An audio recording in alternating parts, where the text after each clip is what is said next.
YouTube, I'm the Bearded Brother, and today we're going to take a look at the Safariland 578 GLS Pro Fit holster. Stay tuned.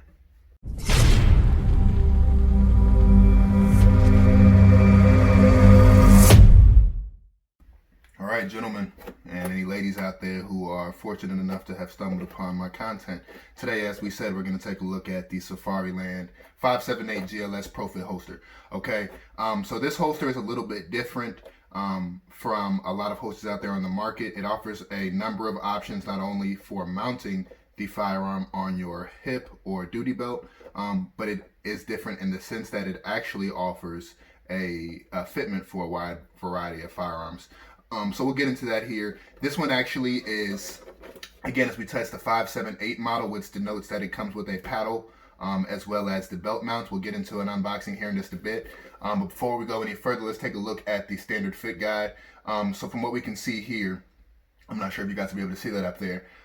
This currently, or the one I'm holding currently rather, will fit the Century Arms or Canik 40SA, the Canik TP9SA, and for you guys out there who own a Canik TP9SF or one of the elite models, this is actually going to an owner of a TP9SF. And from what I understand, we'll get into the operation of the holster here in a bit. It locks into the trigger guard, so frankly, that shouldn't be a problem. You should be able to run this with the SF as well. And you'll see that there's quite a few other firearms. I'm gonna kind of go down some of the popular ones here: the Glock 17, Glock 20, Glock 21, Glock 22, Glock 31, Glock 37, the H&K 45, H&K P30L 9mm, and the 40.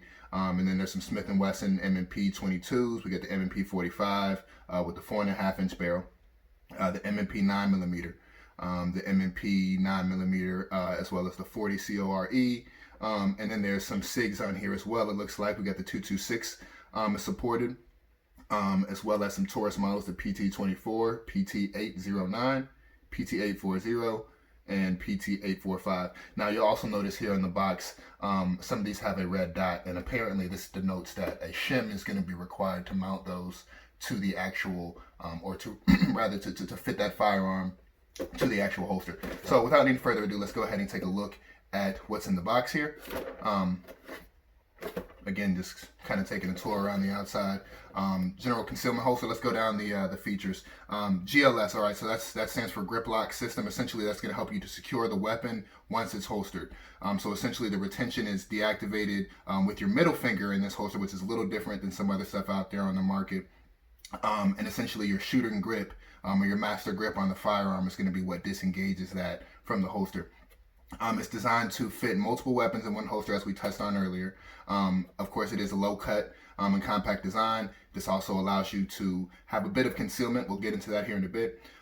It's also available in the Safari 7 plain black, which we have here, as well as FDE brown finishes, which supposedly should not damage the finish of the firearm. So let's break that open and see what we got inside the box here. All right, first things first, you guys know what it is. Innovation, not imitation. I tell people all the time, you know, especially if you're spending money on your firearms, the gear, you know, ultimately is going to help support that. And if your holster craps out on you, then what do you really have at the end of the day? So that's about it for the box. I will put that aside there. All right. So let's center what we got here on the table. So first things first, let's go ahead and crack this open. It looks like this is where our belt mount is. So it looks like this actually can be used with a I don't have the box because I just threw it away, but it looks like this can be mounted from, I would say, maybe 1.5 inches to 1.75 up to 2-inch belts, maybe, if you pop this little nub out here. So there's that. I wonder if this will actually work with some of the ALS mounts. We'll get into that here in a bit. This looks like one of the shims, and so essentially what this would do, this would be fitted inside of the case between your firearm and the holster itself, and essentially that would provide a little bit more, or eliminate some spacing, so that the firearm will fit better. Again, and the box would denote which firearm models will require that shim. We'll leave that in the bag so that my buddy can use that. Again, this is going to be your adjustment tool. So from what I understand, there's 2 ways of adjustment. You can actually adjust, it looks like it's going to be here. So you'd be able to adjust actually how far back the wall for the trigger guard is. So you can kind of adjust the placement of that trigger guard to better facilitate a fitment for your firearm. And I believe there is just a general retention and tightness on here as well. Again, I'm not going to do too much. This is really kind of an initial unboxing and first impressions. We're going to run these this weekend, and I'll get back to you guys with the follow-up as to the performance. But this is kind of what you get in the box, right? So real basic stuff. You get the stuff you need to adjust. You get some adjustable screws and replacement screws, as well as your paddle there. So let me place that off to the side. And so what I want to do here is, you see I've got my Sig P320 here. This is kind of my build that I've been working on for a bit. It started as a regular P320 and it still has a standard slide. I've upgraded these sights to some True Glows, tritium fiber optic combination sights there. So it's good for day and night targeting and target acquisition. Again, and you guys can see that firearm is safe. The magazines are empty.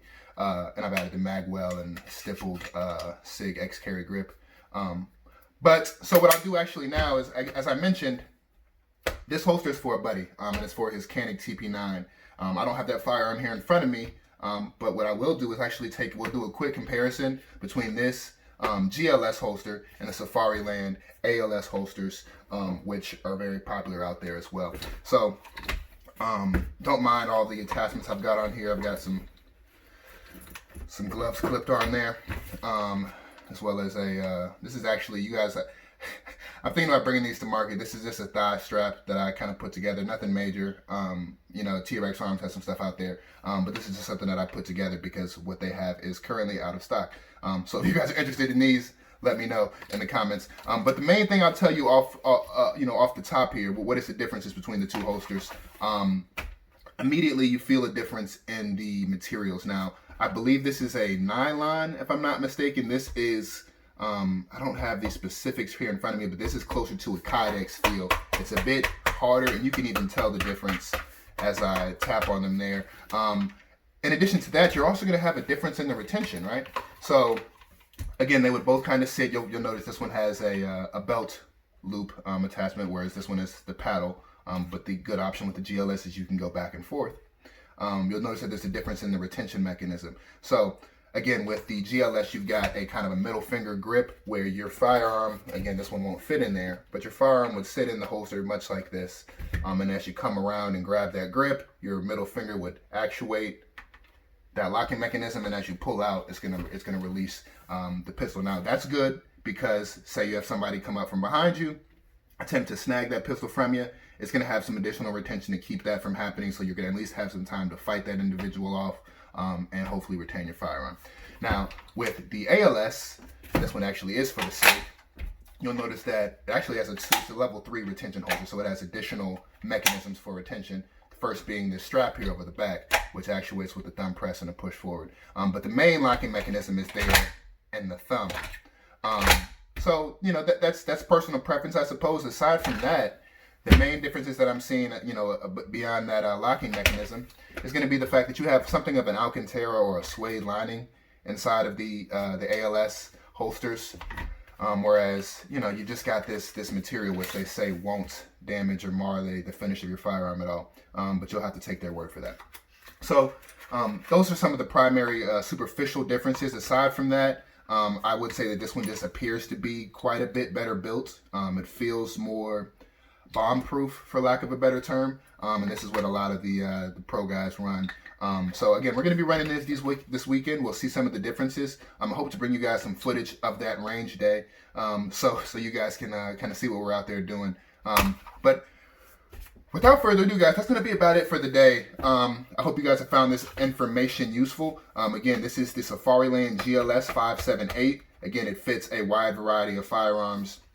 And the Safariland ALS, which you're going to have to get custom made, or you're going to have to buy one specific for your firearm model. Now, before I let you guys go, I will say this. Which one should you choose? If it's my money, I'm going to go with the ALS. Now, the ALS, speaking of money, is quite a bit more expensive.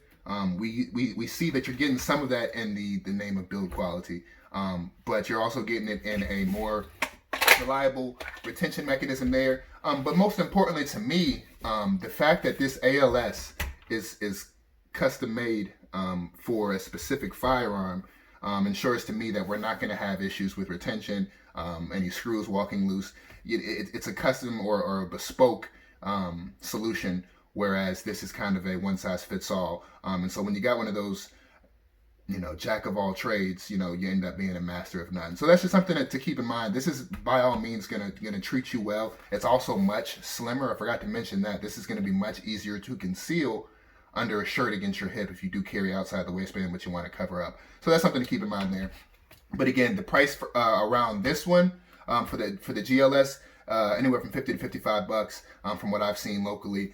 For the ALS, depending on where you look, you can get these as low as 90 up to, they go up to $200 depending on the configuration.